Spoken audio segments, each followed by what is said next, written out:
Hey guys, Professor Bill, Comic Book University, and Usagi Yojimbo, issue number 1 of 3. This is the Bunraku. So it's going to be a three-part. See, 3 dots. It's going to be a three-part series. This is part 1 of that. Let's just get into who made this book really quick. Writer, artist, and letterer Stan Sakai. Colors Tom Luth, and the editor is Bobby Curdo. This is the standard cover that I have in my hand. The cover is by Stan Sakai. Daniel Warren Johnson and Mike Spicer do retailer incentive cover A. Cover B is actually by, here we go, Walter freaking Simonson and Laura Martin doing the colors.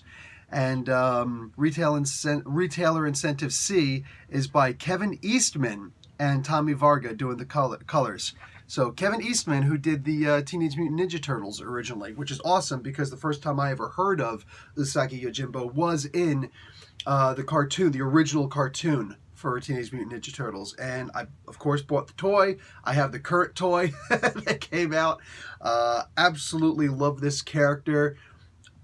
Full disclosure, I have not read everything by Stan Sakai. I have not read every Usagi Yojimbo volume that is out there. And there are like, I think there are like 100 volumes out there. I'm not sure, but there's a lot of freaking volumes out there.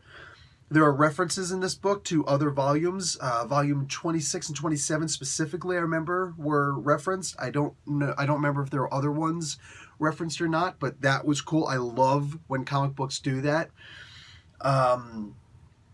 What do you call it? Usagi Yojimbo, if you're not familiar with it. Usagi means rabbit, and Yojimbo means bodyguard. So he's a rabbit bodyguard. He's basically, they call him samurai. He's more of a ronin than anything else, so a masterless samurai.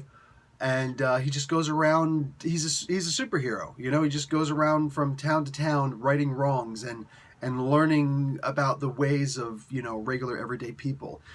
He's essentially based off of the Yojimbo character, if you know, why did I say run? Crap. How the heck do I forget his name?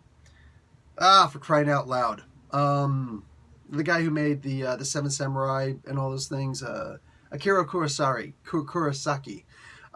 So based off of a character that he created, but also based off of Usagi Yojimbo's full name. His real name is Miyamoto Usagi. So therefore he's also based off of Miyamoto Musashi, who wrote Gorin no Sho, the Book of Five Rings. This is a historical character who was a great samurai, lived in a cave. He was huge, but he had to learn how to fight as though he wasn't huge. Great book. I highly recommend getting your hands on it. It's a great read. Fantastic read. Fantastical read at that. What do you call it? Listen, there's a huge cult following for Usagi Yojimbo. This, by IDW taking up this book, that is a huge game changer for that. So it's not going to be an underground secret anymore. All of the volumes that Stan Sakai created for Usagi Yojimbo are going to be reprinted and colorized.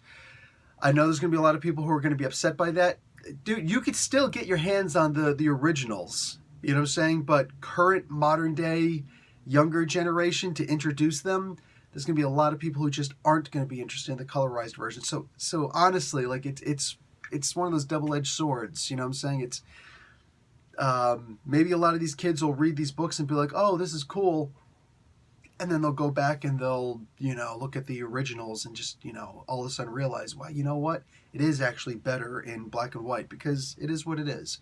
A lot of it's going to be nostalgia. That's the reason why there's a cult following behind this as opposed to a huge backing. But in the Americas, and you know, there's still plenty of people who read them. Usagi Yojimbo is just more like that really cool secret, you know, where it's like, hey man, you want to read a really cool comic? Pass somebody one of the, you know, the first volume, and all of a sudden, like, you know, oh my god, this is amazing. This came out in the 80s. Oh my god, yeah, it did, and it's awesome. So, I love the idea that IDW is going to be reprinting these. It's going to be in color, so it's going to appeal to a whole new audience. It is what it is, man. It is what it is. This way, Stan Sakai's whole family will be taken care of long after he's gone.